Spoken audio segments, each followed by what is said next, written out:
Hey, what's up and hello? This is the Chris Nicole bringing you my views on life, love, and the world of entertainment through my eyes. Good afternoon, good evening, good morning, depending on what time you are watching this live. Hello, crew. Hope all is well. Hello, Alicia. Thank you for saying to hit the like button. Hello, Michelle. Hey, Indigo. Welcome to Inmate to Roommate. And I'm sure you guys are also aware that Love After Lockup is coming back out. I believe the date is July 26th, so less than a month away. We will be back on our Love After Lockup. So, with that being said, let's get into this episode, Inmate to Roommate, Season 2, Episode 5. You turned your back on us. If I had to rate this episode, I would give it a solid C. You guys let me know what you grade this episode. It was just okay. We clearly haven't seen all of the shit hit the fan yet. We're not there yet, but this is just kind of like, I think it's the calm before the storm. Now, the problem is that, with those trailers, sometimes they make it seem like it's more juicier than it actually is. But yeah, so I will rate this episode a C. You guys let me know what you rate the episode. So let's get started.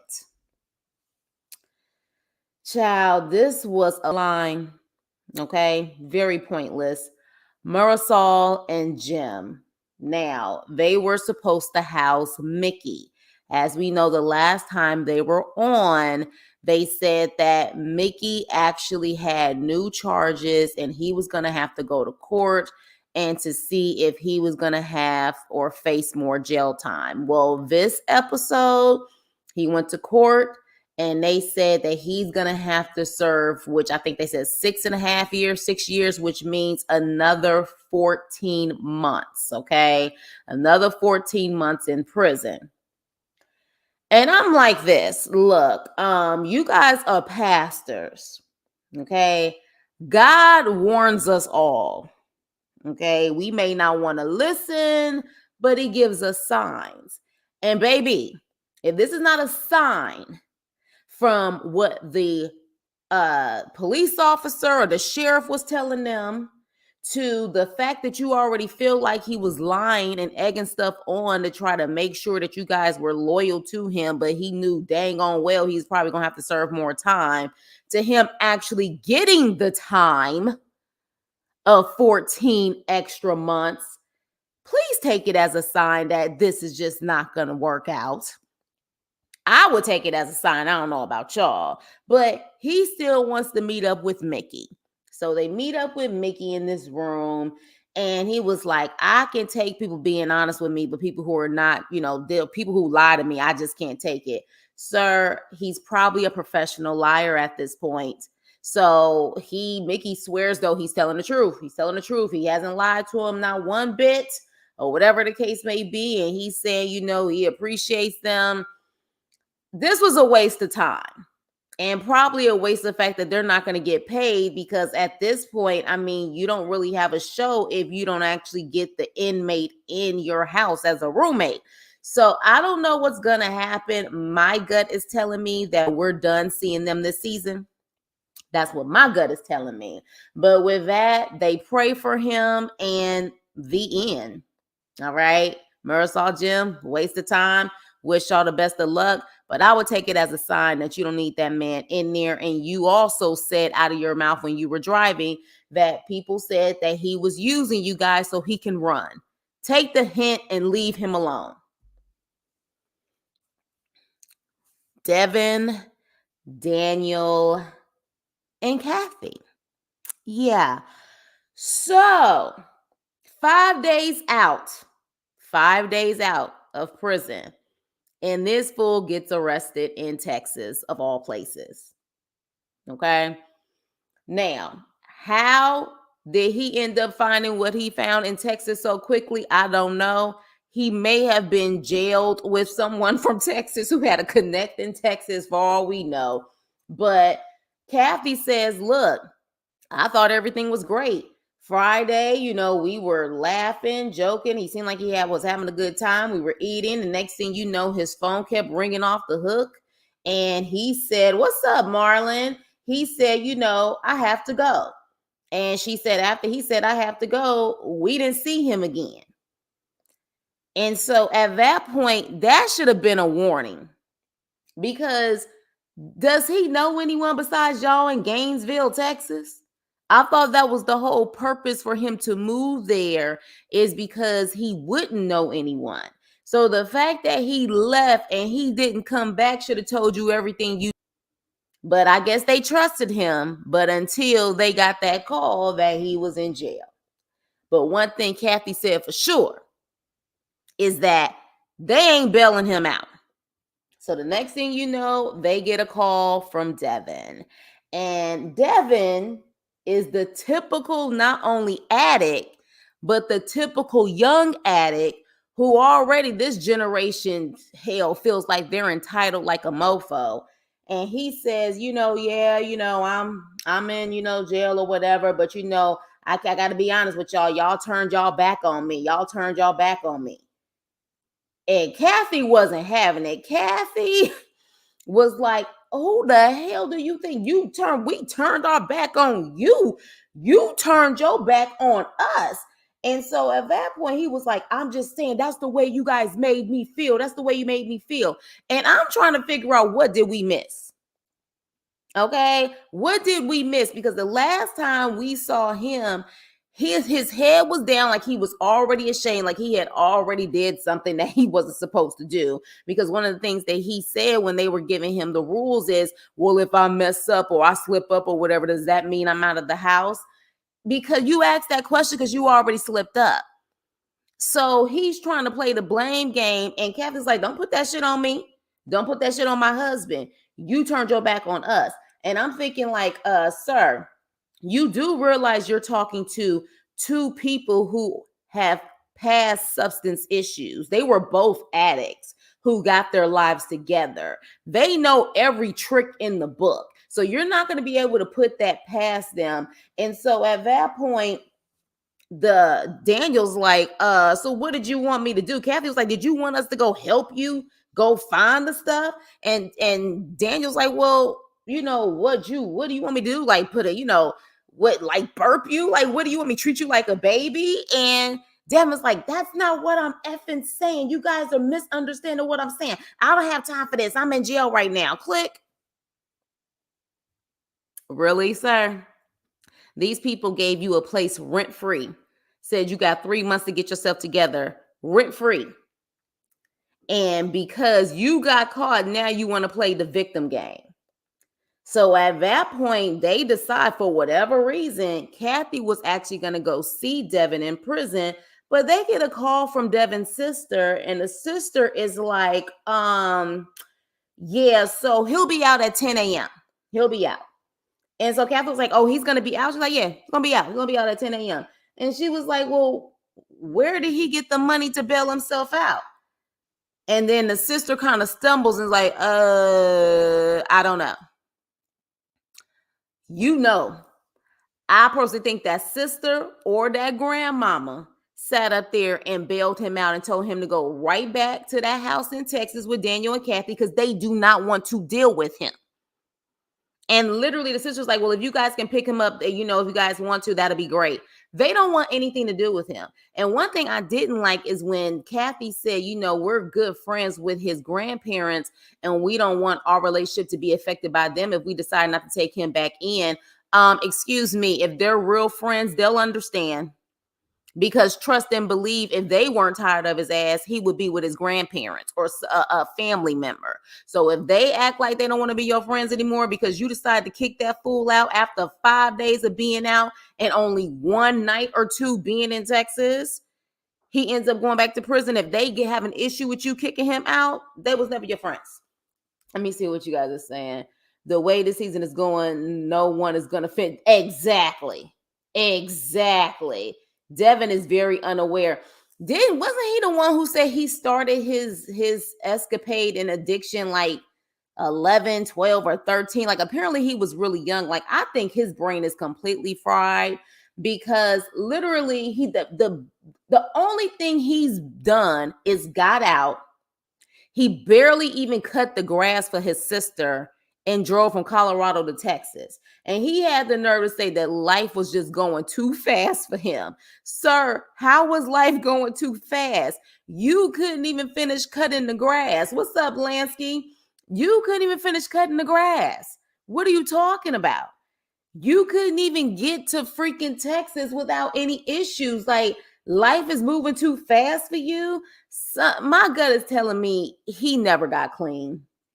He never got clean. That's just what it is. He never got clean. But with that, Kathy decides to go pick him up from the prison. I'll be damned. I'll be damned. Whoever got you the bail money to get you out, let them get you money for an Uber. I'm not picking you up. Absolutely not. And I guess they're going to try to continue this. But to me, if he already broke the rules and you let him back in your house, it defeats the purpose. Like, what's the point of having those rules if at any moment they're going to break them and you're still going to allow them in there? Like, clearly the money and the actual fame, I guess, on being TV is worth more than your rules. But moving on. Ciao. Emily and Jason. Jason is literally in the car, and the first two things he says he missed are cigs and the casino. Those are the things that he missing, cigs and a casino. And I'm like, well, Emily, there's your rent money. Because when he talking about he missing a casino, that means he can be up or he can be really, really down when it comes to that casino money. So at that point, he implies that that's where he makes his money, amongst other things like the scamming. That was the reason why he was in jail in the first place. And Emily is like, isn't it easier to just get a job and get a check? And he was like, I don't even know what a check looks like. And then he looks at her and says, I need to find a sugar mama. Emily, I think you're going to be his sugar mama. When he looked at and said, I need to find a sugar mama, I said, yeah, you're going to be one. He going to eventually make it seem like he can't pay no rent. I said, this girl is just so damn naive. It don't make no sense. And you would think that someone who had their whole identity taken from them, they would be super cautious at this point, but she's not. She's so concerned about the money. But another thing is the fact that she has pets, and we're going to talk about that. Typically, people with pets, they're very cautious about who's around their pets. So I don't know what's going on with Emily, but they end up going out to eat. And this part made me laugh because this man, it just truly shows that I don't know what he was eating before he went to prison. He said he's in prison for 3.5 years. But he literally is looking at this menu like it's in a foreign language. He was like, why the heck would an avocado be on a burger? Like, that's supposed to be fancy. And he was like, kale and cabbage. He was like, I feel like all of this would give me a colonic. I laughed at that because I was just like, where the hell do you eat where you feel like avocado on a burger is fancy? That has been something that has been going on for years on top of years. So I was like, where the hell has he been? What's up, Southern Belle? But at that point, they're there sitting at the, diner, and she's like, okay, look, these are my rules. So she mentions her pets, and she said her pets are important to her. Her main thing is, don't let them out of the house or whatever. She mentions because she's from North Minneapolis, if they get out, she probably won't get them back. I don't know what that means. If any crew members are from North Minneapolis, let me know what that means. Is she trying to say that somebody will steal them? Is she trying to say somebody would do something to them? Is she talking about coyotes? Like, what is she talking about? But that's why I said, you don't know this man. For me, having pets, I have to really, really trust you and also know that you feel the same way about animals. Other than that, you just wouldn't be able to be in my house. But she also says, I do not want people in my house. And of course, he's like, look, I need some vagine. I need some puss. I ain't gonna say the whole word, but that's exactly what he's like. I need some puss. I need some. I have been gone. I'm like, sir, watch your mouth. You not talking to one of your friends. Watch your mouth. And she's like, look, I don't care. It's my house. Look me in the eyes and promise me no people in my house. And I was like, girl, why do you think him looking you in the eye is going to be a promise? He's a con artist. He'll look you straight in the eye and be calm and con you. He was in there for fraud. So I was just like, who is this girl? Like, she seems to be very, very sheltered, even after what she's been through, very sheltered. And he looks at her in her eyes and says, yes, I promise. Next thing you know, he calls a woman up while they at the restaurant and literally says, yeah, so when you coming over? He already plotting and planning it straight up. And I said, oh, hell no. Oh, like, seriously, this is crazy. What up, Nene? I'm like, this is freaking crazy. So then after that, they get to the house, and to me, this was all game. He makes it seem like he's like, oh, wow. He's like, this is kind of like the house I grew up in. Oh, I thought it was going to be run down, but I was expecting sleeping on the floor, but no, I really appreciate this. And this is a nice room and this and this and that and that. That was a way for him to be able to get on her good side, thinking that was going to put her guard down for what he was about to do. Right. And then to top it off, mind you, this is still the same day he just got out of prison. When she leave that house to go to work, all he does is wash his face with water. And he literally takes a washcloth to kind of clean his armpits. Mind you, he still got the funk of prison on him. But he's so determined to get some cooch that he invites this chick over and literally starts kissing and all of that stuff, and then shuts the door because he sees that the cameras is on him. Some people may think that's a production scene. It could be. This could be all a setup for production, but whatever the case may be, what I do know is that the next episode, that girl that came in this time around, the next episode when she catches him, that looked like a whole different girl. So he done straight up had a whole house. Like, straight up, a whorehouse, already 2 girls in what, a matter of a day or two? Absolutely not.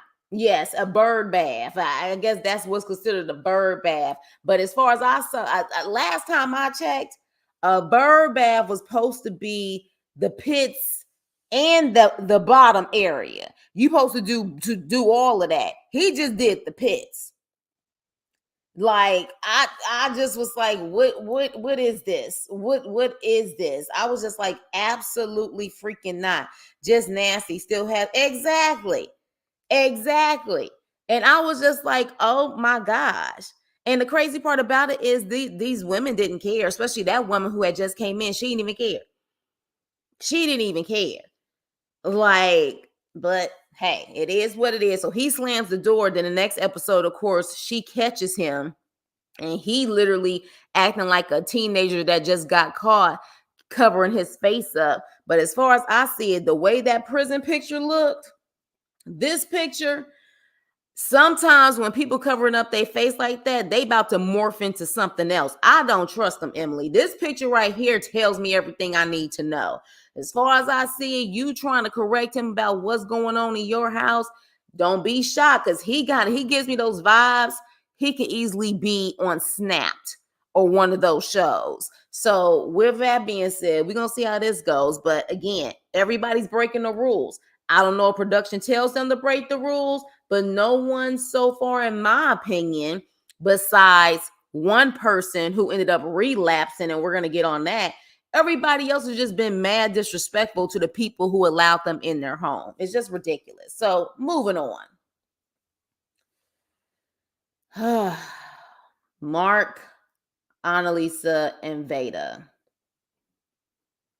So they're in the backyard, and they ask Mark to come out there. And Annalisa's like, would you be interested in a construction job? Would you be interested in that? And he says, if it pays more than minimum wage. Sir, you have no experience, no skills. So you have to get what you can get until you can work your way up to make more money. Like, the entitlement is just insane to me. Like, what do you mean if it pays more than minimum wage? You lucky to get a job. You have a record and you have no skills. Because when she asked him, has he ever had a job before? He was like, yeah, street pharmacist. Now, I know to a certain extent he was trying to play like he was funny, but at the same time, that's not a skill. At least that you could put on your resume. It's not a skill. So he's like, look, there's other ways to make more money than a 9 to 5. Yeah, there is. But on a legal way, a lot of the times, unless you're in school, because let me tell you something. If I had social media and YouTube when I was in school, I definitely would have taken advantage of building my YouTube and stuff like that while I was in school when I didn't have like major responsibilities. So unless you're in school, though, a lot of people have to work a 9 to 5 and do the things that they want to do on the side until their side hustle is more successful than the 9 to 5. But he's just a lazy ass piece of shit, an entitled piece of shit, if you ask me. I can't stand Mark. Yes, I don't think a lot of people do. Mark looks like he smells like Black and Mouse and Fritos. He just looks dusty. He's very dusty. He looked like he don't even brush his teeth. Like he talking about the room stink and the freaking room smell like dog shit. He give me breath to me that smell like dog shit. Like, real talk. Like, that's why I was just like, I'm surprised you could tell the difference, because you look funky your damn self. These clowns, this Mark dude irks my soul. He needs hands, Lord, upon him. Yes. Yes. Yes, he does. And those disrespectful scallywags that he brought into their house too. So then she tries to do a mock interview with him and he fails it. I personally think, though, that scene was strictly a production scene. Production wanted that scene, but he completely fails it. So they said, look, you wouldn't be able to get a job. I think you need to go to the Urban League and they can help you with the skill sets that you need and help you get training and all of that stuff. So while Veda, who clearly has health conditions on top of health conditions, is driving him there, Mark is asleep, okay, with his mouth wide open. Mark is asleep. Mark feels like this is going to be a waste of time, and he even makes a comment, my roommates. Like, he says, he calls them my roommates. My roommate said they had so much to offer, but I ain't seen much. Sir, not even sir, you piece of shit, you POS. For you to want the help, you have to actually want the help. So even if they have stuff to offer, you have to be respectful and you have to be willing to listen to be able to get that help. If you're not willing to listen and be disrespectful, then yes, the resources are going to be like, F you, we not about to help you with anything. But when he gets to the Urban League, he meets with this guy named Josh. And Josh is cute. Ladies, did y'all see Josh? Josh was a cutie, okay? Got a big old tattoo on his neck, but Josh is a cutie. So what piques Mark's interest is that Josh has the same background. Went to prison at like 17 years old, didn't get out until he was about 27. I think they went down for the same thing, and he was talking about how he got out, and how, it was really hard for him to navigate. This gives Mark like a sense of being able to vent, and he feels like, finally, I have someone who can understand me. Josh tells him about what the program is. They will actually pay him to get the training that he needs, like a whole setup. Like, literally, like, I was just like, damn, they gonna actually pay you for training, like, and going to school and stuff like that is insane. But that's the program. So at that point, that's when Mark all of a sudden is like, okay, I'm willing to listen. And then he says he's grateful, and then he's thankful to Veda for taking him up there. But we all know Mark is about to screw this up. We know, because we see later on Veda finally gets in his face like he should have gotten in his face the first time he came near and pretty much telling him to get the hell up out of the house. So that's just Mark. Mark is going to end up screwing it up, and that's just what it is. And I still want to know where his family is. Is he even from Seattle? Because to me, it seems like wherever he's from, those girls travel to see him. Where is he from? I need answers because I want to know where his parents are. If he got siblings, I need to know. But moving on.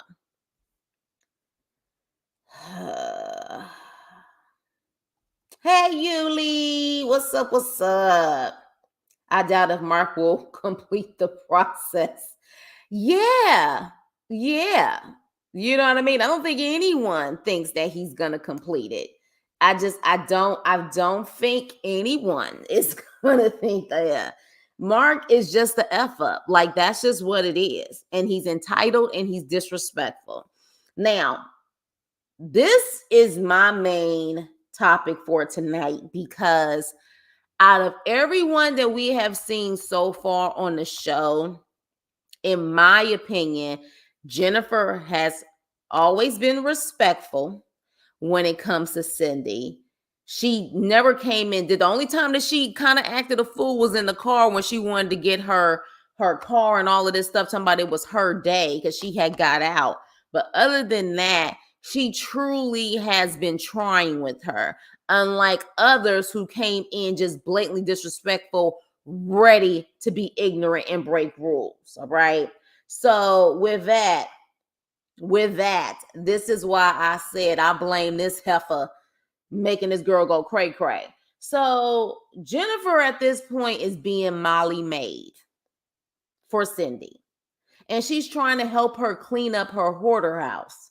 And so at this point, Cindy, while she wants help cleaning, it's not really about the cleaning and really getting stuff out of there. She's just saying, oh, well, let's throw this out. Oh, no, wait. Now, mind you, she's talking about an old funky shower curtain. And she's like, well, maybe, we could throw this out. And Jennifer's like, great, let's throw it out. She's like, no, well, maybe I can use this for painting. And I'm like, what the hell is wrong with you? Then on top of that, she wants to keep these old funky rocks. She found rocks in a container and said, well, it's heavy duty. She wants to keep the rocks. There is something really wrong with this woman. Like, there's something wrong with her. It's really, it's something, the elevator ain't going all the way up. It's just not. It's not. So at this point, Jennifer is like, I feel trapped. And I'm like, baby, I don't blame you. Because let me tell you something. I've never had a substance issue. I would feel trapped and want to go cuckoo for Cocoa Puffs in that house my damn self. So at this point, Cindy says, well, things aren't really going great between me and Jennifer, and probably because of the rules that I have, but I'm the boss, so she needs to buck up. She's not your child. She's not your employee. Bitch, she's paying to stay at your place. Like, where did this go wrong where you really thought that you control her? So then at that point, in the misery house, like I said, the misery house, Cindy's like, well, can you go to the store for me? And Jennifer's like, okay, fine. Then she says, oh, can you pick up the prescriptions for me? And Jennifer's like, oh, all right, fine. So at this point, Jennifer gets in the car and she was like, I feel trapped. Like, even when I'm out doing my own thing, she acts like I'm supposed to be at her beck and call. And while she's talking to production about this, she gets an actual text message from Cindy saying, you're kind of taking too long. Like, where are you? And I'm like, oh, hell no. Absolutely not. This is how people end up on shows like Snap. Period. Like, this is freaking insane. Like, yes, she does need home health, but honestly, my ass, I would have called the city on her. Well, is that a city? That can't. Who? You know how when you call the city when someone is like, a hoarder and they're, you know what I'm saying, like they got like sanitary issues and stuff like that. I know we have in actual cities, we have places we can call for that. But who the hell do you call when you're in a town that only got 60 people? Who do they call? Do they call the state when it comes to that type of stuff? Because I will report her ass. I will report her ass and see if the state can give her assistance that I clearly can't give her. But she comes from a small town. They don't even have 100 people. So I'm trying to figure out, who do people call in those situations? Because maybe where she lives, she can't get a home aid, because it makes me wonder. Somebody look up while we on there. Where she's from Venus, whatever that damn town is. Look up Venus, Minnesota, and see how far that is from, I guess, Minneapolis or St. Paul. Those would be like the major cities, I'm assuming, in Minneapolis.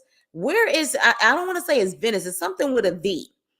Because it makes me wonder how far she is to where maybe she just doesn't have access to resources like that where she is. Because I'll be damned. I'll really be damned. So, of course, she is doing everything she can, even though she doesn't want to be there, but she's doing everything she can because she doesn't have any other place to go. And the next thing you know, Cindy says that Jennifer wakes her up in the middle of the night crying, saying she relapsed. I was thinking that it was going to be a scene from like Misery, but it was going to be on the opposite side where Jennifer maybe had a sledgehammer, a bat in her freaking, you know what I'm saying? Jennifer had a sledgehammer or a bat in her freaking hand, ready to go toe to toe with Cindy or something. Like, that's what I was thinking. But no, she crying, talking about that she has relapsed. And she calls production. And I think Cindy's friend, her name was Angela, the one who was warning her about what was happened prior, or whatever the case may be, telling her to be cautious about this woman who has had a substance issue. Well, anywho, at that point, Jennifer's like, I'm ashamed. I haven't even called my mom because she's going to be ashamed of me. I should have called before I ended up relapsing. Let me see what you guys are saying. They probably have one person that's the mayor, police chief. Exactly, Marlon. That's why I was like, who can you call in those type of situations? Like, I don't even know how to even pronounce that freaking city that she, or town that she's in. It's like something Vince, Minnesota, or something like that. I don't know. Because literally, what is it? She said the right foot. There's a right foot. I'm going to look it up, y'all. Like, I'm curious at this point. I am curious at this point. Like, how far is it? Something tells me it's like hours away. But either way, I wouldn't be surprised if someone has called by watching this show from that town. You know what's interesting? You know what I think? This is what my gut is telling me. Don't nobody mess with her in that town. That is what my gut is telling me, you guys. No one messes with her. She has pretty much burnt all bridges in that town, which is why that guy, because she probably burned a bridge with him as well. And he said, let's put Jennifer in here so we can all be done with her ass. You know what I'm saying? Like, that's what I'm thinking. I think she has burned all types of bridges, and she needed someone who doesn't know her history to come in there. Like, straight up. That's what I think. That's what I really, it's Vining, Minnesota. Okay, that's what I knew it was with a V. Vining, Minnesota. I'm going to look it up, damn it. Where is Vining, Minnesota to Minneapolis? 2 hours, what'd I say? 2 hours and 32 minutes. Vining from Minneapolis, the major city in Minnesota, is 2 hours and 30 minutes. Yeah. So, So with that, I think she truly has burned all bridges. So when Jennifer came in there, she felt like she could do what everybody else did. She probably sat up there and burnt all bridges because she just used people and kind of gave them the guilt trip and abused them. That's what I think she did with everybody. And they finally just said enough is enough. And now Jennifer is her new victim. So at that point, I felt bad for Jennifer. Now, here's the thing. She's a grown woman. She is responsible for her sobriety. I get it. But at the same time, everybody has triggers.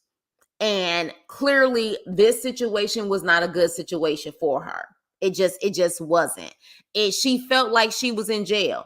And on top of that, Cindy probably nagged her more than the damn COs when she was in prison. That's the crazy part. And so literally Cindy's like, I don't know how to handle this. I don't know if she did this in my home. And I think when she called Angela, I think Angela's the friend, and they're taking her to the hospital. But, she's like, I'm scared. I've never been through this situation before. But guess what? Boo? But guess what? You're going to keep her in there. You definitely are, because you need her to be your maid/slave. And at the end of the day, you will sit up there and deal with her ass as long as you can, as long as she's willing to deal with you. So, hey, okay, I said hi to you, Tracy, right? Super Sailor, are you new here? Welcome, welcome, welcome. Yes, she does need a nurse, but I just did some research. Vining, Minnesota to Minneapolis is like 2.5 hours. I'm going to assume she just can't get that many resources. And even if she could, she done burned bridges. That's what I think. I think people don't want to deal with her crazy ass. Child, you think Jennifer would have succeeded if she would have been with Annalisa and Mark? Yes. See, this is the crazy part about it. If some of these people switched up their roommates, but production probably has a lot to do with this too. Like, I could see that a Jennifer would have been better off with Annalisa and Veda. I could see even, what's his name? Aaron would have been better off with Annalisa and Veda. Like, definitely. But to me, production purposely sets this up for the drama of it all. What up, Hilda? What's up? Yes, and if Super Sailor, if this is your first time here or you're new here, welcome to the crew. So with that, y'all, and make sure you hit the like button on the way in. So at that point, they take her to the hospital. I feel super bad. Because I'm just like, Jennifer didn't stand a chance. And you know what's so effed up about it? I think that friend of hers, whoever was helping Cindy take care, he was helping Cindy at one point. He set her up. Y'all want my opinion? He set her up. He knew it was going to be a problem. He can't even stand no damn Cindy. Why would you put that girl in that situation knowing damn well she had an issue prior? Why? This is why I say people need to kind of check these so-called friendships, because I'll be damned. And even when Jennifer asked him at the table, like, do you think this is going to work out? He should have been very honest with her. Very honest with her. And the fact that Cindy is like, this is my rules. Like, I'm the boss and this, that. I'm telling you, Misery 2.0, Misery 2024. She wants a slave. And with that damn padlock she had on that damn door that we saw last episode, I wouldn't be shocked if Jennifer tried to buck up to her and say, I'm a grown woman. I'm not about to sit up here and be your slave and your maid, that she will push her ass in that damn room and lock her in there. Wouldn't be shocked. Would not be shocked at all. Maybe they will send Jennifer to a halfway house for treatment. I wouldn't be shocked. Look, I've seen stranger things. I wouldn't be shocked if she did use for the purpose of them doing that. She's safer in a hospital in a halfway house than being in there with Cindy, if you ask me. At least in a freaking hospital, she ain't got to sit up there and she only got to clean up, I guess, maybe her room, but she got people who clean up her room. And in the halfway house, she only got to clean up her area. So, I mean, I wouldn't be shocked if she was like, look, I'm going to have to find some type of way to escape this situation. What can I do to escape the situation? Maybe just a little bit, or for all we know, I wonder if she even used. Did she just like flip out and do that so she get the hell up out of there? Now that would be interesting, that she faked it just so she get her ass up out of there. Because at this point, I wouldn't blame her. I'd be like, you better go ahead, girl. Do what you got to do to get the hell out of that damn hell house. Honestly, I would not last 2 days with her. I wouldn't have lasted 1 day with her. As soon as I walked up in there and saw all of those flies in that house, the way that it was looking, absolutely not. Absolutely not. And she probably don't take that dog out. So that dog probably, no telling, got like Annalisa and Veda with the poop under the bed. No telling where that dog be hiding all of that stuff and marking his territory all over the place. So yeah, you guys. So with that being said, that's why I said this was actually just like a C episode. It was okay, but out of everyone, I don't feel sorry for any of these other inmates. Like I don't. I do feel sorry for Jennifer though, because she didn't have a break. She couldn't catch a break as soon as she got out. You know what I mean? And I understand being kind of cautious, but remember when I asked you guys, do you think that Cindy is like this because her friend gave her warning? And because of that, she just went like completely crazy on her because she was nervous about hearing about this addiction issue. Do you think that's what triggered her, or this is just who she is? I'm thinking this is who she is. I think she likes to play the victim nonsense all the time, also because of her disability. And she always is trying to get people to do stuff for her. And honestly, she really needs to move to a place like a city like Minneapolis or something where she can have better resources and she can have access to more stuff. Because I'm sure there's no Instacart where she's at. I'm sure there isn't a lot of resources. If she moves closer to a major city, she wouldn't have to sit up there and try to rent out rooms and stuff and use people to help her out. They would have those type of services for her. They would. And maybe, hopefully, it's just an act. Right. That's what I'm thinking. I'm thinking that's what it is. Like, I think that she truly, that's who she is. And she's burnt. I mean, she is only 60 something people in her town. Hell, if you piss off 5 people in that town, word is clearly going to get around. Not only probably in that town, but the 2 towns over. Is that small. So she's probably burnt a lot of bridges. I don't feel sorry for the new roommate girl with the guy that loves chaos. She deserves everything she's getting because, child, you would think someone who has had identity theft. Now, I pray that never happens to anyone. I wouldn't wish that on my worst enemy because I've heard that is very devastating. Like, it is insane. And what's crazy is that the people who typically do it, apparently they just get a slap on the wrist. They don't really get a lot of time, or if they can even find out who did it. So you would think to have something like that happen to you, you will be extra cautious. Hell, you will get you 2 or 3 jobs just to be able to make ends meet so you don't have to deal with someone. So the fact that she's willing to do this, again, it also could be that it's probably the production money. I'm curious now at this point how much they get paid to do this show. I'm curious to see at this point how much, and when you really think about it, she probably feels like it would be worth it because there's a camera that's always there, or there's production that's there. And maybe she feels like even if he does try something stupid, it's on camera, or she can report it and he can go back to prison. I don't know, but it has to be some good money. But I'll be damned. When the first thing she said was she's had her whole identity taken from her, and then she wants to bring someone in that actually has been convicted of fraud. It's like, how dumb can you be? Like, how stupid can you be? But hey, as they say, stupid is as stupid does. So I guess, but with that, yeah, that was it. Now, next episode, I don't know. How many episodes do we have at Inmate to Room? And I want to say it's about 10, if I'm not mistaken. So we're halfway there.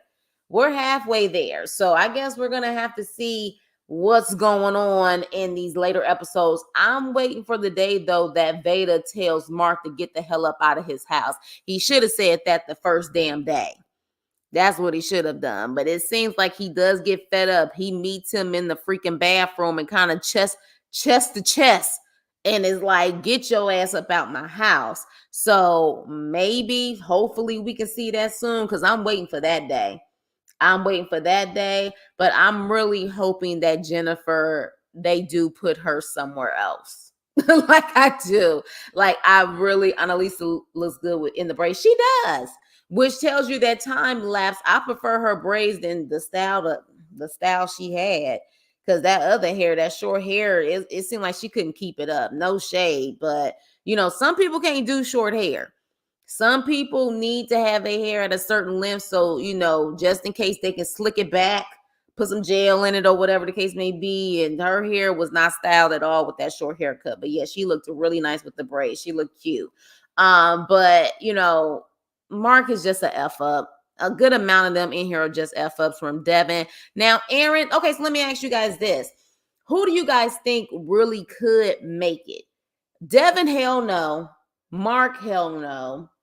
I could see Aaron making it. Aaron could possibly make it. We know this crazy fool, chaos fool, is not gonna make it. Jennifer, I'm worried about Jennifer if she stays with Cindy. Mark definitely should have never even made it to the house. He was right. As soon as they drove, and I want to say they drove 4 hours to pick him up, if I'm not mistaken. They said 4 hours, and you got these girls there talking about they meeting up with me, and I'm gonna be in the car with them while we go to the house. First of all, I don't know these women, and you just gonna say they gonna come to my house. They don't need to know where I live. So yeah, Aaron. Yeah, I think Aaron would be okay. Maybe, but I think Aaron would be okay. Yeah, unfortunately with Jennifer though, if she really did relapse, it could be that she just can't handle life.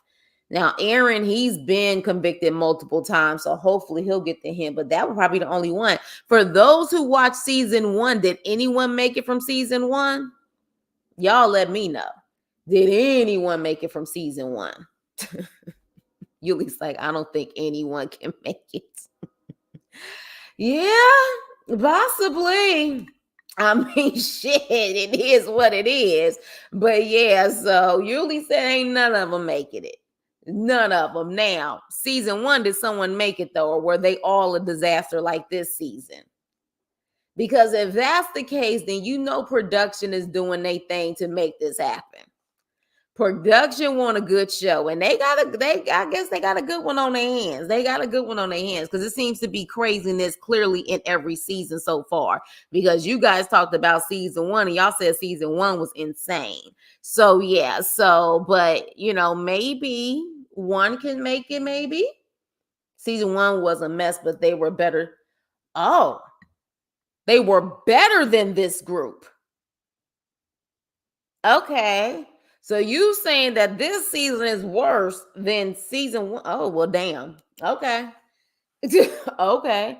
In season 1, I think one of them made it. Okay, so one of them made it. I think a few of them did make it on the first season. Okay, well, we shall see, right?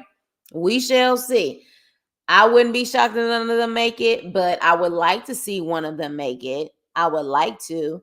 And maybe one of them will shock us as far as who's able to make it. But I mean, clearly we already got one couple that's off because the damn inmate lied to their asses about, not having new charges, thinking he was going to get out. Now he got 14 months.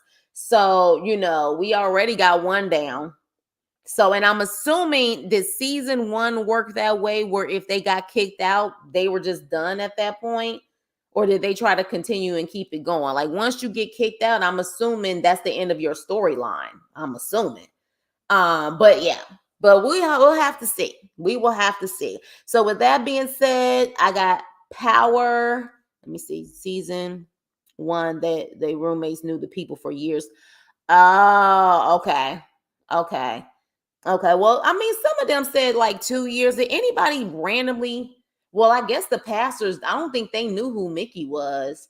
So some of them didn't know, or they knew the family member, and the family member asked them. So that'll be definitely interesting. I just was still shocked that some of them didn't know what they was in prison for. That is insane to me.